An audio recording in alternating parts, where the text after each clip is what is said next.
everybody. I'm Brittany Lewis, a breaking news reporter here at Forbes. Joining me now is Alan Ohnsman, Forbes senior editor and author of the Current Climate newsletter. Alan, thanks so much for joining me. Hi, Brittany. Good to be with you. Good to be with you. Last week, the House passed Trump's big, beautiful bill in a narrow vote, and this legislation was over 1,000 pages, and it's the signature of President Trump's second term. It would enact his hallmark tax and immigration policies. However, the nonpartisan Congressional Budget Office said it could add $2.3 trillion to the overall national debt, and that's where Elon Musk took issue with it. In a snippet of an interview that's airing on Sunday, Elon Musk said he was disappointed with the bill. So what are your thoughts on Elon Musk publicly criticizing President Trump's trademark policy? Well, it is interesting, and it's kind of surprising because it signals a bit of a shift in their relationship, obviously. No one was closer to Trump, it seemed, for several months, and no one was more generous, giving him over a couple $100 million for his campaign last year. And in his Doge role, he seemed like co-president for a period of time. And for him previously to have said he was dialing back his Doge activities and his activities in the Trump administration, that was one thing. But now to come out and say he's disappointed with the bill, it is a subtle or a soft but public criticism of this piece of legislation that Trump really wants. So that is curious. I think what's sort of surprising, though, is his objections. Suddenly that he's a deficit hawk, which is kind of curious because that's really not been his thing in the past. I don't think that's something he'd really been known for. So his criticism seems to be that it's, as you pointed out, it dramatically would increase deficits. It doesn't reduce spending enough. I mean, the surprising thing, of course, is that bill guts federal support for clean energy. It guts many programs aimed at lower income folks. Those elements don't seem to trouble him, even though his own company, Tesla, will be hurt by that. Federal tax credits for electric vehicles go away. Federal support for new charging infrastructure goes away as part of that legislation. So that will absolutely harm Tesla's operations. They're the biggest EV maker in the country. They have the most to lose from this.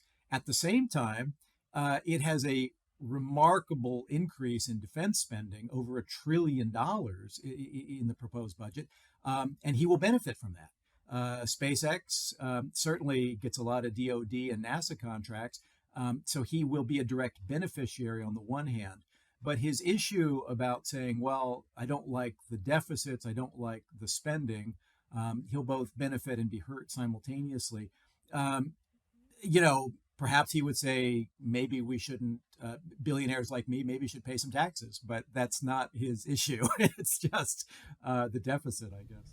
Alan, you bring up a really interesting point because Elon Musk in this commentary doesn't mention how the budget negatively impacts Tesla. And as I said earlier in the conversation, this is a small portion of a much larger conversation. So maybe he talked about that later in the conversation.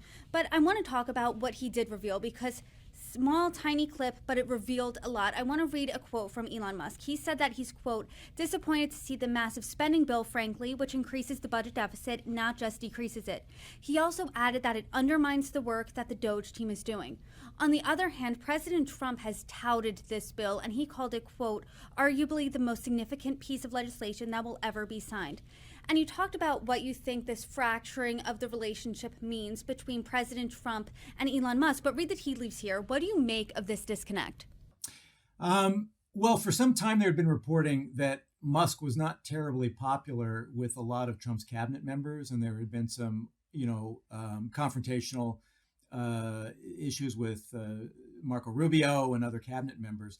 The fact that Musk is saying this is going to undermine, the work that Doge did, that's an interesting statement because obviously Doge has come in for a lot of criticism.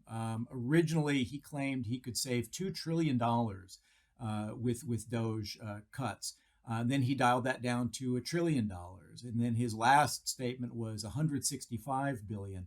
I think an analysis done recently by, maybe it was The Atlantic, found that they could only track down about $16.5 billion of actual savings, and that was mostly through canceling contracts.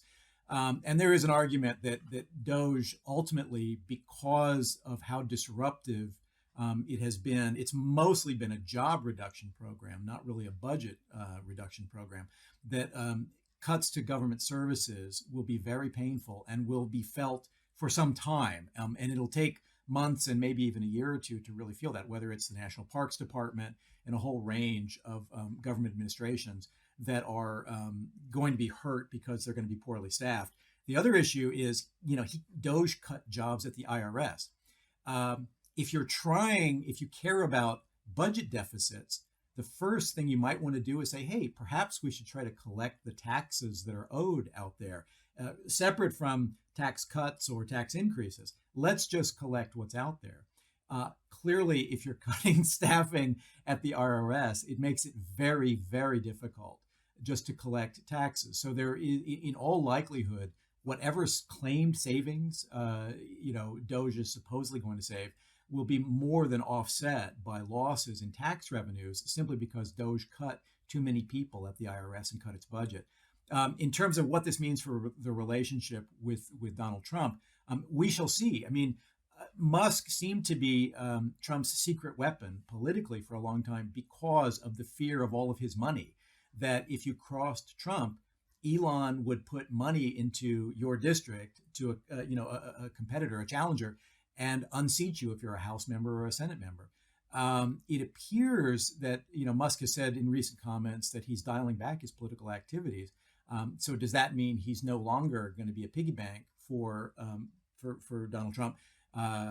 Politically, there would certainly be some impact there for members of the House and Congress to say, well, if Musk is not there to pour $20 million into a race at the drop of a hat, perhaps I can take a chance and vote against the president on some legislation. We'll see how that unfolds.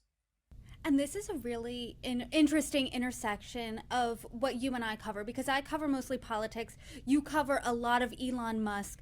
And President Trump, this is, his term-defining legislation. It includes his signature immigration tax policies. And I want to read some quotes he said before this passed the House. In a statement before the House voted on it, the White House said that the Trump administration believes, quote, failure to pass this bill would be the ultimate betrayal. And the president said that any GOP lawmaker who didn't support it, quote, wouldn't be a Republican much longer, indicating that he would probably support a challenger to that lawmaker.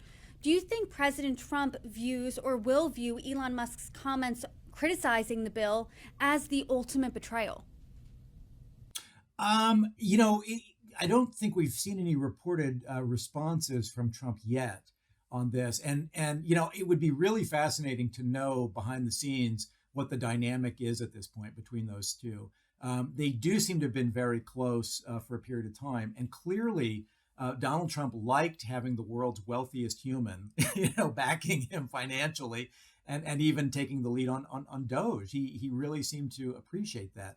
Clearly, Doge did not go well for Musk, and there was a lot of blowback.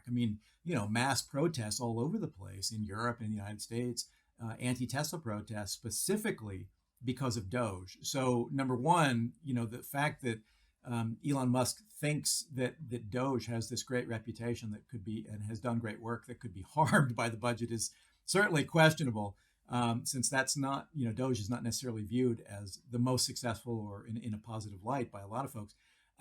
But whether there's going to be a full out break, my guess is there won't be, because I think at the end of the day, because Elon has so much money, I think Trump will be interested in keeping him, in Team Trump, and to the extent that he can, rope him back in and maybe lean on him to put some money into some races, he will.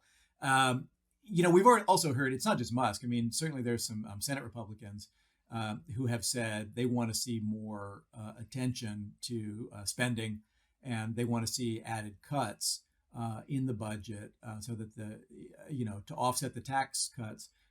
So they want to see more spending. I think Ron Johnson of Wisconsin in particular has voiced that opinion that there's too much deficit spending in the bill. So what Musk is saying in that sense is not out of the ordinary. I think it also, the step back though, is the extent to which his politics have just shifted dramatically. That now Elon is a budget cutting deficit hawk. I got to tell you, I mean, I go back a lot of years covering Musk. Elon never voiced concern one about certainly federal spending, but deficits were just never anything he talked about. And because obviously Tesla benefited so profoundly, and SpaceX benefited so profoundly from government spending.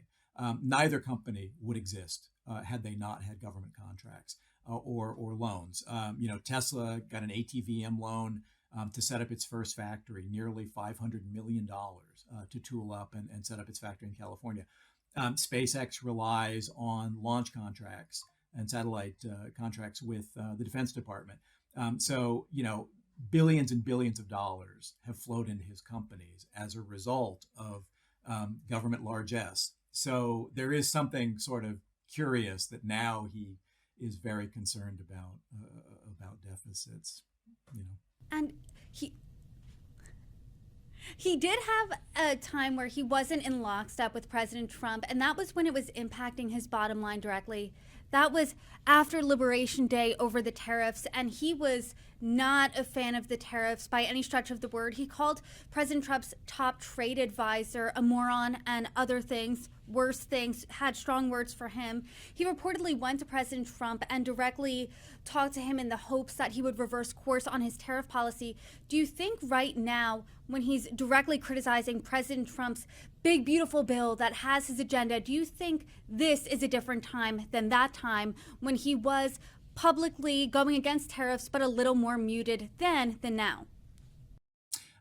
Perhaps. And I think the reality is, he didn't, we'll see if he mentions this in the full interview with CBS.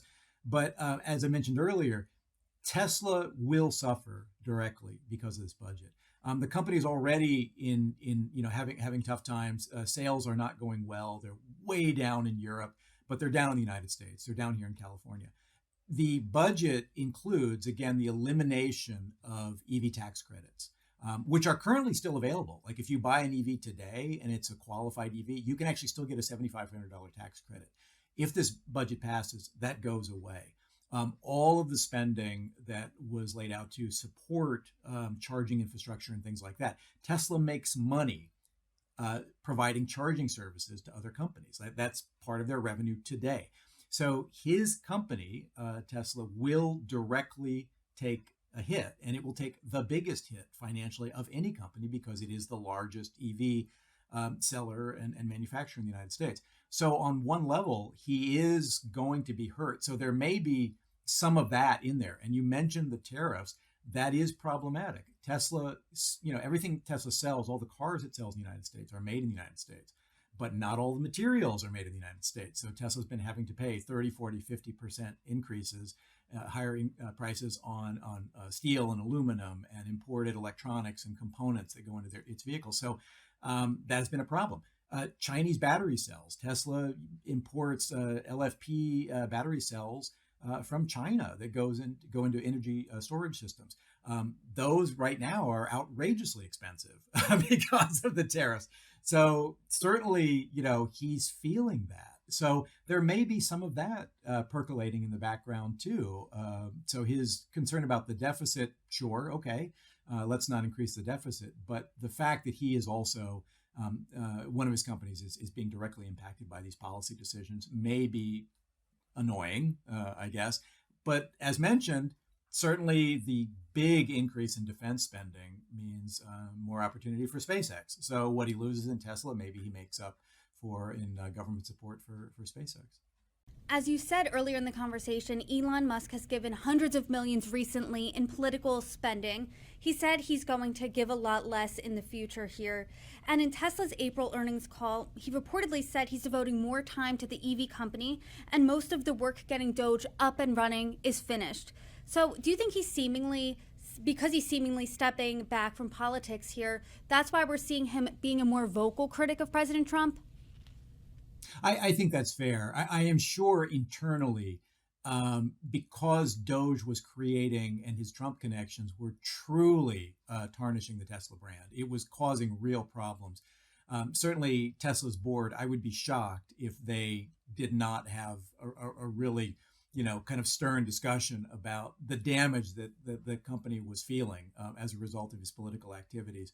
And it did seem for months and months and months that he was just part of the administration, that he wasn't, he even call him a part-time CEO might be generous. I mean, it didn't seem like he was really doing anything at Tesla for several months. So the fact that he's dialed back his government activities, certainly changes things. And, again, the extent to which some of the Trump policies have been problematic for Tesla and will be problematic for Tesla may be factoring in there. I do think, perhaps he feels it's in his interest to show a little more, to push back a bit more on some Trump policies, that maybe that's a way of kind of managing some of the brand damage at Tesla if he pushes back. Although the path that he's chosen, I don't think aligns with anything that Tesla's doing, because again, Tesla's core buyer base is not necessarily hard right Republicans that care about deficits. I think it's more the motivation is environmental. And environmental concerns and clean energy concerns are certainly going to be on the chopping block with the new budget. So again, it remains fascinating, his evolution to me, watching him over the arc of nearly 2 decades now, that he's gone from someone who was a champion for clean energy and electric vehicles, and that was really the basis of the Tesla brand for so long, to now saying, I'm MAGA and we need to cut government spending and I'm concerned about deficits. Okay, but that has very little to do with his businesses, I think, with Tesla or SpaceX.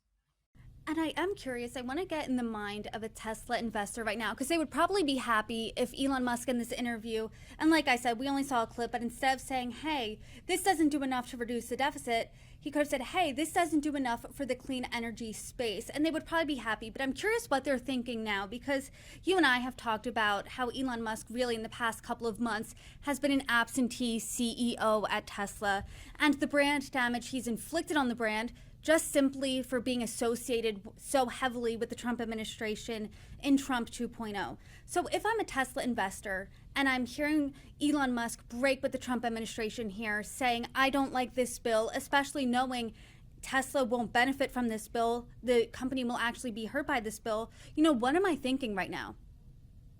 I think it's very confusing for a lot of the investors. I mean, the Tesla shares had a big rebound after he said he was stepping back from government activities and would be spending more time with Tesla and some of his other companies.